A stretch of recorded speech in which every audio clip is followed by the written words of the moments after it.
Victoria Strong, and today I'm going to teach you how to create an energetically sustainable business for neurodivergent business owners.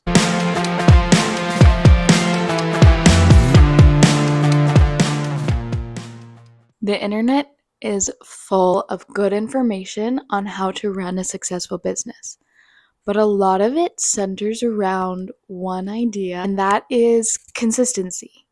There's this idea that you have to wake up, do some kind of routine, do the same thing in your business every day, and that will lead you to the business of your dreams. And I don't think it's wrong. I think lots of people have built really strong businesses by getting online in the same platform, making the same kind of content every day, consistently selling, consistently delivering a good product, and make lots of money that way. But I've been self-employed for going on 7 years now, I think. I have never been able to make that work. And by not being able to make that work, I mean I have never been able to show up in the exact same way every single day for more than maybe a week maximum if I was super motivated and energized. And the reason for that is that I'm built different. I have multiple neurodivergent diagnoses, and no amount of discipline, studying, wanting, manifesting, medication, nothing has made me the kind of person who can wake up with the same capacity, interest, energy, and attention every single day. So the question becomes, if daily consistency is how you build a successful business, and that type of consistency is not available in my mind and body, does that mean a successful business is not available to me? And now, after years of experience, I can confidently say, no, that's not what it means. If you are neurodivergent, if you are autistic, if you have ADHD, if you have OCD, bipolar, depressive disorder, anxiety disorders, if you go through periods of depression or burnout, my baby nephew is crying. If you experience periods of depression, of burnout, or hypomania, you can still run a successful business, but maybe you can't do it in the way everybody else is doing it. You might have to get a little bit creative. The kind of business advice that is most popular and gets repeated the most is the stuff that applies to the biggest number of people. I mean, that makes sense. If you're a business coach and you want to help people grow their business while growing your own business, you probably want to appeal to a very general audience. And so a lot of these people are giving advice for neurotypicals. It makes sense. But then, as a neurodivergent person, if you try to follow them and you're falling short, you may feel like the problem is you and not the advice. And honestly, neither is the problem. You're not the problem. The advice isn't the problem. It's just a mismatch. So today, we're going to match you with the proper strategy for you so that you can achieve more without betraying yourself or trying to be someone that you're not. Because even if you manage for a little bit, it's not going to last. We want to create an energetically sustainable business so that you can do it as long as you want to do it. And we're not in this video going to throw out the concept of consistency. I actually think consistency is key. We're just going to redefine consistency on our own terms. Consistency, as far as you're concerned, no longer means waking up, having a routine, or a strict routine, I guess, posting multiple reels a day, all these kinds of things that have been so far associated with consistency. From now on, consistency is going to be a much broader term that applies not only to the day-to-day stuff, but it applies to how you show up week over week, month over month, year over year. It applies to your consistency in coming back every time you take a break, consistency in delivering quality products, consistency in how you represent your brand, consistency in how you speak to your clients and to your followers, consistency in what you believe and what you represent. It doesn't have to be consistency in having the same to-do list all the time. I, for example, cannot consistently create short-form video content. I've tried multiple times over the years. Sometimes I've managed for a week or a month even. Um, and it's just not available to me on a consistent basis. However, I found through experimentation that consisting long form content on a weekly or bi-weekly basis is completely available to me as long as it's like video or written form.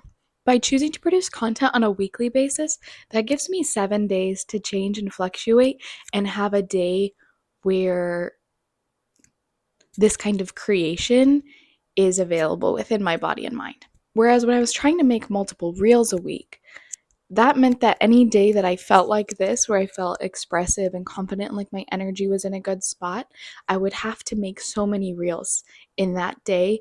And that put so much pressure on me. And I just didn't enjoy the process. And if I don't enjoy a process, I like physically can't do it. You may find that weekly and monthly consistency is in fact available to you when daily consistency is not. If you spend a lot of time on social media, if you have like a high screen time scrolling on Instagram or TikTok, you may feel as though that is the best way to build your business because you are constantly reaffirming to yourself by watching people build their businesses on there that it's possible, that it's easy, that it happens, that it's available. And that's all true. You can build a good business on TikTok and on Instagram. But by not exposing yourself to other forms of marketing, you kind of forget that they exist and that they're really great. There are people who have very successful businesses who only market on LinkedIn or only market on Pinterest or only market face to face, which is kind of a crazy, that one blows my mind. I've been marketing more face to face and it's been really fun and it really works for me. But it's like hard to shift that paradigm after spending so much time trying to grow a social media following and also watching lots of people blow up on social media. You kind of feel like that's the way to do it. And those platforms have a lot of pressure to be consistent on a day-to-day basis. You may find that you can grow your social media following um, without the daily consistency that we're talking about. Or you may find that there's a different platform, a different way to market that would work for your energy a lot better. I feel a kind of pressure to market on Instagram because as a designer, I have a very visual based business, of course, and I see designers doing really well on Instagram all the time, and I want to be one of them. So I feel like an obligation to market there and to get better at making Instagram content and to find ways to enjoy it. But the truth is that I get most of my clients either from threads or from real life connections. Now I'm trying to do Substack and YouTube because those work for my energy better, but it's funny. I still feel the Instagram pressure even though it's not something that has worked for me in the past. It's the same thing with all these people preaching consistency, daily consistency. You hear it so much that it starts to feel true even if you've proven that it's not true for you. It takes an amount of self-knowledge, an amount of self-trust, and also just knowing people who do things differently in order to teach yourself that you can succeed and you can make the amount that you need to make or that you want to make, and you can do it in a way that works for you. A tool that I've developed that works for me and has worked for a lot of people that I've taught it to is this business cycle. Rather than consistently repeating the same action, you can consistently repeat a cycle, and that is a way to experience and engage in consistency that might work better for your nervous system. The cycle goes planning, launching and selling, celebrating, and then resting. And by repeating this cycle, you're making sure that you are delivering good products, delivering them consistently, and building a business that is energetically sustainable to you by not pushing yourself into the constant production mode. You know, lots of people live right here and run their whole business from right there and do that for a few years and then like majorly burn out and can't work for years after. We don't want that. We want to be able to create a life and a business that feels good and feels like we can consistently engage in without having to like escape from or take really major breaks from too often. In the first phase, you're going to be planning. I really like this phase. I have the most fun here because it starts out with like a daydream quality of like what I would like to bring into the world, what I would like to introduce in my business. It's often sparked by like something somebody asks for or like a pattern that I'm seeing with clients. And I start to plan what I can do to help them. Then in the like selling and launching, that's pretty self-explanatory. That's when you like post the link, you start accepting payments, you book the people in, and you talk about it a lot. This is also, for me at least, everybody's probably different. This for me is the most difficult stage to be in, because it takes an amount of like outward energy to like be broadcasting. This is what I'm doing, and to be self-promoting. That's a high energy task for me. Okay, and then celebrating. This is the one that gets skipped the most, and I think it's very important. Um, Celebrating whatever goals you reached, whatever you were able to sell, celebrating the fact that you get to run your own business and do the things that you like.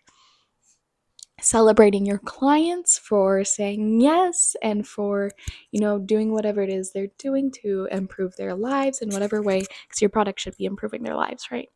So celebrating them and thanking the people who have supported you. Celebration, you got to do it. And then resting, of course. After all that, you should be taking a lighter workload. You should be taking more naps. You should be taking it a little bit easy in order to create space to have the next idea and go through it again. Lots of people stay in the planning stage way too long, and this is usually because of a lack of self-confidence. Yeah, just like all kinds of fear-based reasons you might stay in planning too long. If you stay in launching too long, you are going to burn out. And you're honestly not going to sell quite as much because you're not giving things time to breathe. If you're just like always selling, people are going to get sick of it. You need to be in places where you're like offering value to them and like reimagining and improving things. You can't always be selling. Now, some people, I don't know anybody who stays in the celebration phase too long, actually. I don't know enough people who even engage in that one. Some people do stay in the resting phase too long. If you're not very self-motivated and you kind of take advantage of the fact that you're your own boss and don't work enough, you could say that you're in the resting phase too long. So by moving through them, you create an energetically sustainable business because you are giving yourself a rest in order to have the new ideas, in order to sell and get your money, and then you are getting the fulfillment out of it too. That's what the celebration does. It makes it fulfilling, which like propels you on. So this is the cycle that I've been following in my business for the past few years, and I find it really helpful, and it's made me consistent because I consistently go through that cycle, which means I am consistently creating new products or improving my old products. I'm consistently selling. I'm consistently celebrating and having fun in my business, and I'm consistently getting the rest that I need. People don't necessarily count on me to be on social media selling my stuff every day, but people do count on me to come back with something to sell. And I think they count on me to be an example of resting and disappearing for a second too. So I want to run through what this cycle could look like for different types of businesses. I will say the cycle length in my case can vary a lot. I've heard people doing similar cycles like this and linking it up to their menstrual cycle or linking it up to the moon cycle. I think that's really cool. I love that kind of witchy shit. I will say if I tried to do that, my cycles would be too short. When I'm making like a new product or offer, I like to spend a lot of time working on it and a few weeks selling it and then sell it, like the different phases can last different amounts, but I would find if I was always trying to do it on a monthly basis that it would be too short for me, but it kind of depends on the structure of your business. So let's think about it in terms of like a podcaster, because I'm working with a podcaster right now, so that's on my mind. I just finished her branding. It's really cute. If I was a podcaster trying out this cycle, I would maybe be doing, in the planning stage, I would be planning out a few episodes, or like what my vision for the next quarter or the next year is. I'd be brainstorming guests. I might start reaching out to guests. Maybe I'd be upgrading my visuals in this time, deciding if I wanted a new microphone, that kind of stuff, like how am I going to elevate my podcast.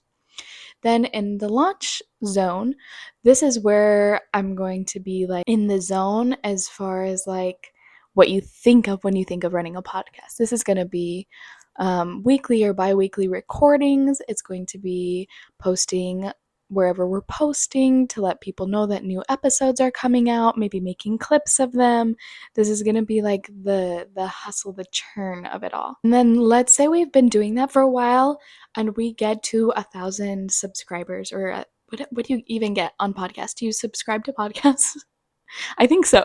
Let's say we get to 1,000 subscribers. Then we're gonna like have a little party. We're going to have some kind of freebie to give to everybody who's been listening.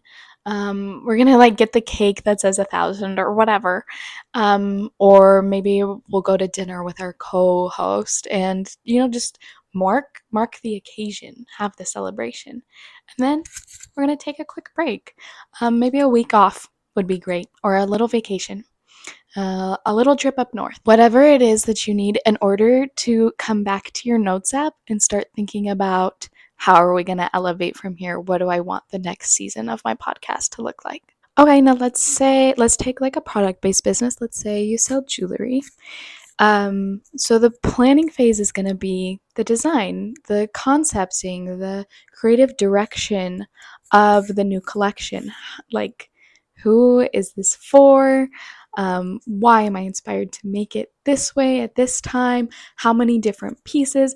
And it is creative, but it can also be quite analytical. We can look at past sales and decide, like, oh, we definitely need more earrings this time as opposed to bracelets, and so on. And then launching is going to be, that's really fun when you have a product-based business.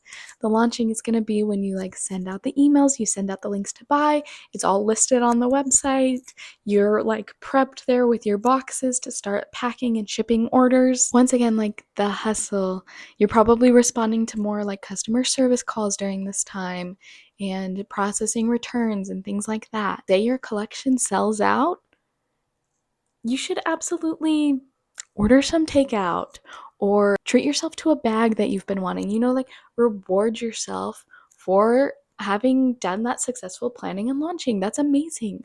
Not everybody can do that. You do that. That's hot. And then take the weekend off. Delete the apps off your phone. Have a real actual break. Focus on other things. Rest your beautiful creative jewelry making mind, because she's going to come back online in a couple days and start working on the next collection or on restocking that super successful collection you just did.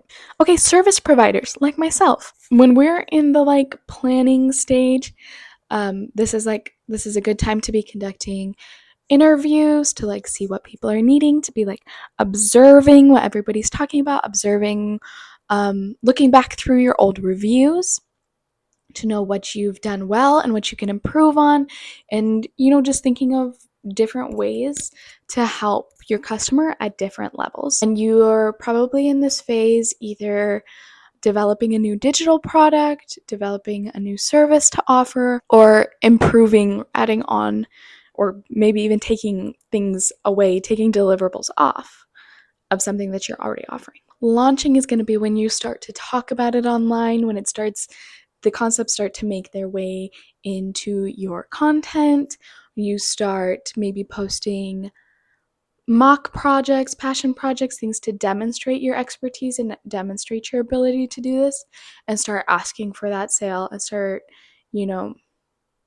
opening doors to your program, opening doors to your service, getting people on your calendar. We do tend to spend a lot of time here, so it's important that when that person comes in, you celebrate that in some little way. I like to make a celebration that's proportionate to the sale.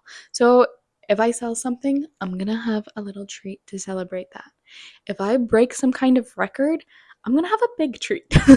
I'm always gonna celebrate the person who's coming to me to make their business better because that's really exciting. And I want them to feel celebrated and seen for deciding to make their business better and deciding to invest in themselves. That's amazing. I want there to be more small businesses in the world. I want the small businesses in the world that are here to do better. And so, and I know not all these people are getting celebrated by the people in their lives. So I'm going to be that for them. And then we're going to rest. We're going to rest either because we've planned a little lapse in bookings in order to take a week off, or we're going to take a rest because we've been presented with the blessing in disguise of not having any bookings. And we're going to be like, okay, well, now is a good time to chill out anyway and, cultivate my creativity in a way that's not so directly related to my work. And we're going to go around the cycle again and again. And for smaller products, my cycle's going to be smaller. It's going to be like a month or two. And then for big products, like I'm working on upgrading my signature package to include things like creative direction and brand strategy. It's taking me like 4 months so far and I'm not done. So that's going to be like a bigger cycle. And there can be cycles within cycles. The point is to give myself a framework of consistency that I can commit to and that feels good to me and that grows my business, without putting all this extra weight on myself to be someone who can be engaging in like 3 cold calls a day or something like that. So, as a little check in, if you would like to start implementing the cycle in your business, a good place to start is just to like check in with how you engage with the elements of the cycle already. So, asking yourself, when's the last time I engaged in these like planning, visioning, structuring activities? When's the last time I engaged in these selling, launching, outreach activities? When's the last time I celebrated myself or my clients? And I'm making that face because I think the answer is going to be never for some of you. And we're changing that. And then when's the last time I chilled the fuck out? And that can give you a good idea of maybe which phase you tend to spend too much time in and which ones you tend to avoid, which one you should be in next, and how to like start prioritizing every bit of that cycle. Cute. Okay, and then something else I want us to keep in mind is even if we're being really good and we are doing the most to keep ourselves from burning out or from getting in a low place, those things can still come up, and it is a disservice and an unkindness to ourselves not to plan for them, to act like they're not going to happen or that it's completely within our control. Obviously, there's things we can do to take care of ourselves, to prevent, delay a burnout or to soften a burnout, but I think we have to be like honest and kind about the fact that that can still happen, and it probably will, and to plan for that. And there's a couple things that we can do to plan for those like low points, make them perhaps a little bit lighter, so that we can, take care of ourselves while we're in it and to get out of them quicker. One is just going to be good financial planning by, having a business savings account, by putting a little bit of your income in there so that when you have a bad month, whether because of your own energy or because bookings just aren't coming through, you have a way to take care of yourself, a way to pay yourself. And then the other thing I want you to consider is something that's frequently called passive income, but never really turns out to be that passive. But we're talking about things where you do the work up front and then you can continually collect payment from them. These tend to be things like digital products is probably the most common, whether that's like an ebook guide or perhaps some kind of creative asset that somebody can download. Okay, let's actually workshop this for the same examples we did before. So let's pretend that our podcast is about plant care, the care and keeping of houseplants. So that digital download could be about starter plants, like what are good houseplants to start with, where to find them, how to care for them, fun facts about them. It can be the same information that you have on your podcast, so just make it so that the person doesn't have to sift through all that to find what they want to learn. And then you can make that for anywhere from like $5 to $20 and make it a download. For the jewelry shop, you could create a little course on your method of jewelry creation. It can be a couple videos. That can be anywhere from $50 to a couple $100, and you're going to have that listed somewhere on your site. For service providers, for example, I do tarot readings for business owners. So I have an ebook that's full of tarot spreads for business owners so that you can read for your own business, and it's just $20 and it's always available.